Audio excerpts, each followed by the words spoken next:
আপন হতে বাইরে সকলকে সুস্বাগতম। সবাইকে আমার আন্তরিক শুভেচ্ছা ও ভালোবাসা জানাই।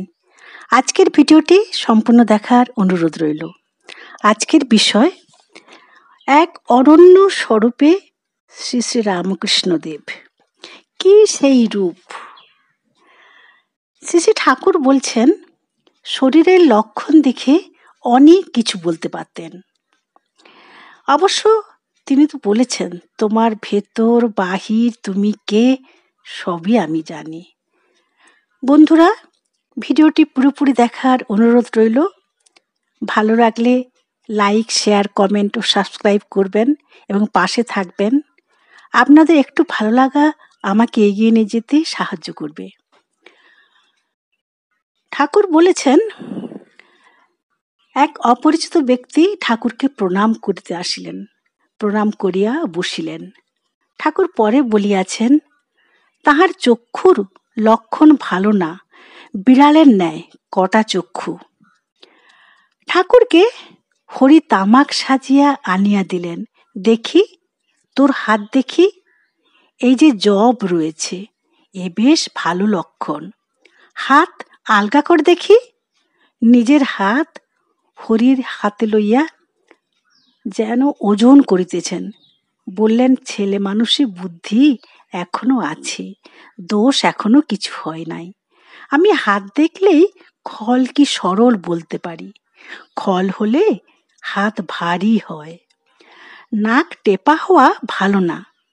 শম্ভুর নাকটি টেপা ছিল, তাই অত জ্ঞান থেকেও তো সরল ছিল না তত।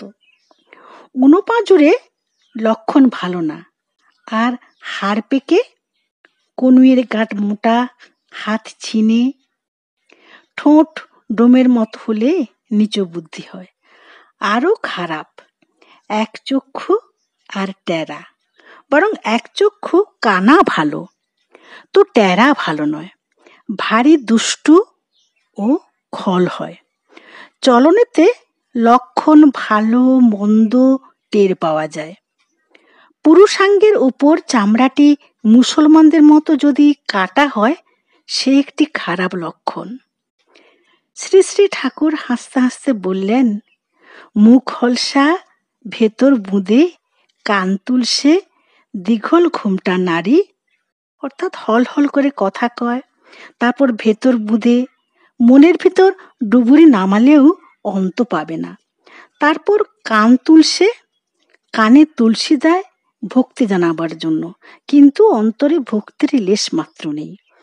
দীঘল ঘোমটা নারী, লম্বা ঘোমটা, লোকে মনে করে সত্যি সতী, তা নয়। আর পানা পুকুরের জল নাইলে সান্নিপাতিক হয়। স্বপ্ন, স্বপ্নে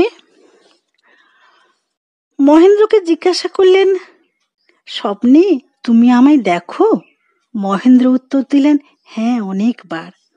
তখন জিজ্ঞেস করলেন, উপদেশ দিতে দেখো? বলছেন, যদি দেখো আমাকে শিক্ষা দিতে, তবে জানবে সে সচ্চিদানন্দ।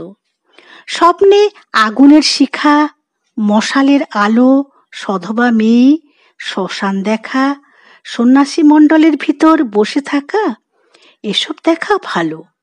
জনৈক ভক্ত স্বপ্নে চৈতন্যদেবকে দর্শন করেছে। ঠাকুর বললেন, স্বপ্ন কি কম গা? শঙ্খচিলকে দেখলে প্রণাম করে কেন? কংস মারতে যাওয়াতে ভগবতী শঙ্খচিল হয়ে উড়ে গিয়েছিল, তাই এখনো শঙ্খচিল দেখলে সকলে প্রণাম করে। সময় ও ক্ষণের গুরুত্ব তিনি দিয়েছেন।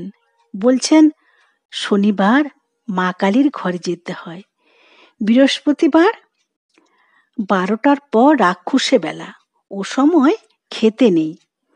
বৃহস্পতিবারের শেষ বেলায় তিনি কখনো বেরুতেন না। ঠাকুর বলছেন শ্রীম মাস্টার মশাইকে, আচ্ছা, কাল আবার বৃহস্পতিবারের বারবেলা, তুমি 3টের আগে আসতে পারবে না? শ্রীম বললেন, যে আজ্ঞা, আসব।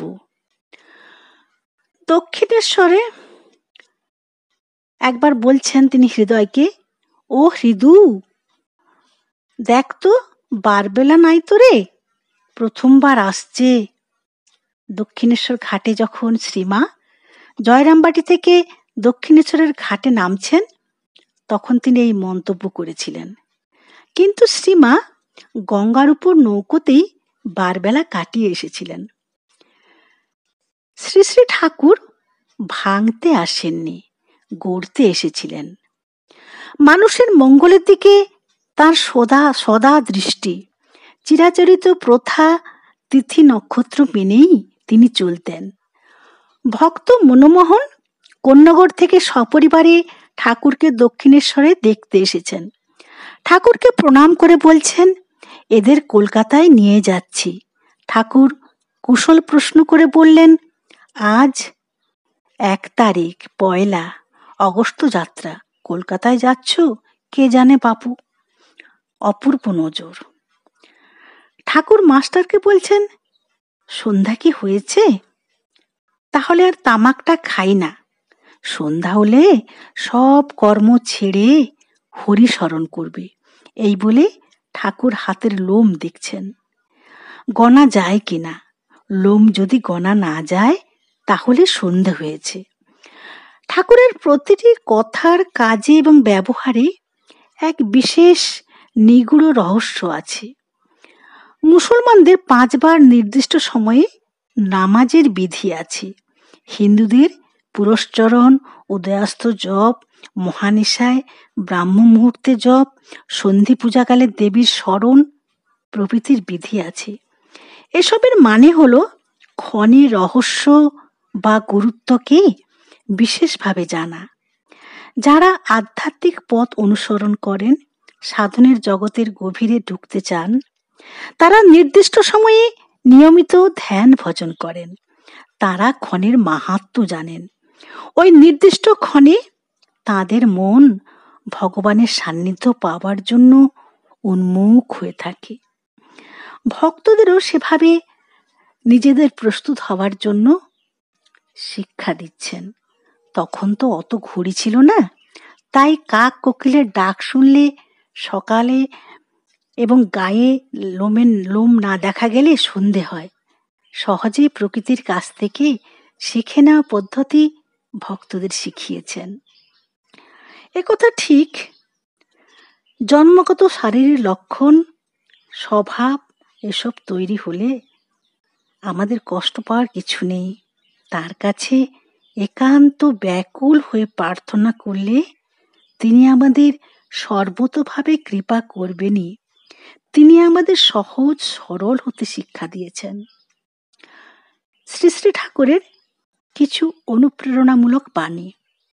তুমি যদি মনের মধ্যে অহংকারের কালো মেঘ পুষে রাখো, তাহলে স্বয়ং ঈশ্বরও তোমাকে আলোর পথ দেখাতে পারবে না। কখনো ভেবো না যে তোমার বিশ্বাসটাই সত্যি আর অন্যের বিশ্বাস মিথ্যে।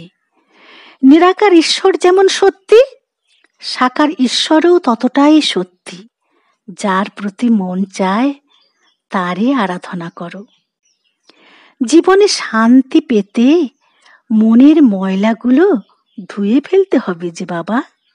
মনে যতক্ষণ কাম, ক্রোধ, লোভের বাসা, সেখানেই সর্বনাশ।